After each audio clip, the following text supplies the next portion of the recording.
Hi, I'm Pastor Kit, and this is another one of my Phoneside Chats as we walk this path of isolation and seclusion and sequestration during this time of pandemic.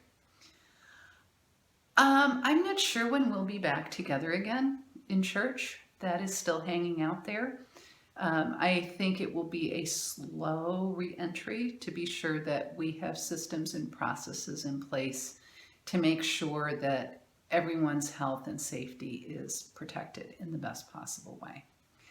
And I think we're also going to really dig down on improving the streaming. I hope you enjoyed today's worship, which was a little different for me because I did it all and loaded it on Thursday, and I was happy to sit and worship along with you on Sunday morning. That was different, but it enabled us to incorporate Jaden Elliott and the Hoop and Garners and Jean Leopard and Janet Chegwin and Carol Baker, and to really have that liturgy. That word liturgia is a Greek word from which we get liturgy, and it means work of the people. Liturgia, work of the people. And so it was nice that our worship today really was the work of the people and not the work of just me all alone in my house. So I was really happy to share that with you.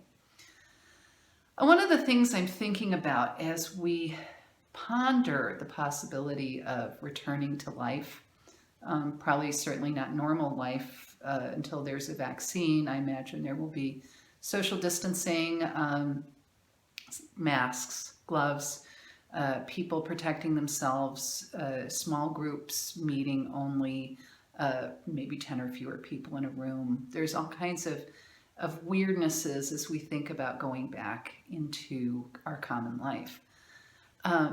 But one of the things I've come to realize is that even in this time of isolation and lockdown, this virus has brought home how incredibly connected we are.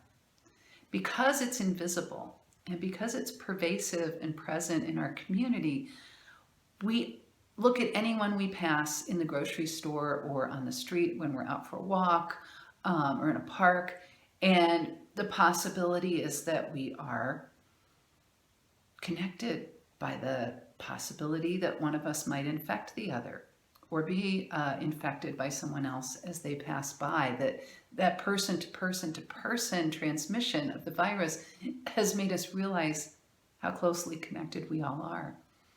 And if we look out around the world and realize this is not just a issue for the United States, this is not something that was devised to upset our presidential election, that it began in the Far East, in China, and has moved around the world, that our COVID in the US probably came to us from Europe, not from Asia. When we think about how people are suffering in Europe and in Southeast Asia and how connected we are around the globe, this has really brought home to us that we truly are one human family, and that what is good for one is good for all, and what is dangerous for one apparently turns out to be dangerous from all. We are connected by this invisible web of relationships, commerce, technology, that we can't go anywhere on this planet and not have to come face to face with what's affecting everyone on this planet. So I was really inspired to receive an email the other day from Christina Baldwin and Ann Linnea. They are two women who live out on Whidbey Island, Washington. They are founders of the Circle Way, which is a way our adult formation group has been working for years now, where there's a leader in every chair and the group gathers in a circle around a question or a conversation, and it's all equal. It's not like a committee meeting, it's really a conversation. So because of my work with the Circle Way, back when I had a sabbatical a few years ago, I went with Christina and Ann and a group of about 12 other people into the Cascade Mountains in Washington State, to a beautiful retreat center at the base of the mountain. And we did a vision quest there, me and the other participants, where we spent 48 hours somewhere in the woods on the mountainside, praying and fasting and reflecting on our lives and really thinking about where we were being called to grow and to live and to move and have our being in the years to come. It was a powerful and transforming experience for me. And so I've stayed in touch with Anne and Christina over the years. And they sent out this email this week that offered 3 questions that they are pondering as we think about how to re-engage with one another as our world opens back up. And I invite you to think about these questions as well. The first question is, what have we learned in this time of slowed down isolation that we want to preserve going forward? What have we learned in this time of slowed down isolation that we want to preserve going forward? What has emerged out of this that is good and true and calls us to a bigger, more expansive, more authentic way of being?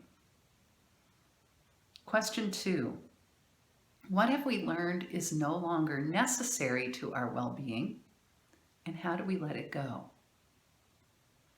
There's so many things we have done without. Some of them we realize we've spent time and energy and money and effort, and now that we've had to do without them, it turns out they really didn't matter that much after all. So the second question is to think how to let go of the things that turned out to not be that important or life-giving or meaningful after all. And the third question, what have we learned about our interdependence that wakes us to greater activism? What have we learned about how connected we are to everyone else on the planet, every being on the planet? And how do we leave here honoring that connection and using it as a way to strengthen the planet?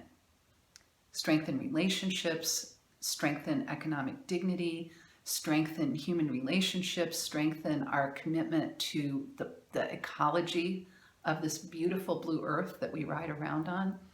How can we take this knowledge of our interconnectedness and let it awaken us to greater activism?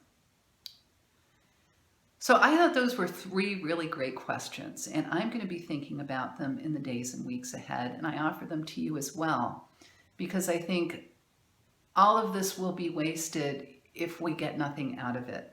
If it's just 60 days, 70 days of trying to gut out our lives at home, this great gift, in some sense, this is a wonderful gift that God has given us. This pause button, this fast button, we're fasting from so many things, this self-imposed retreat button. Even if you are home with a number of children and your other members of your household and you're all trying to work and do education, it's still this break in the way things have been.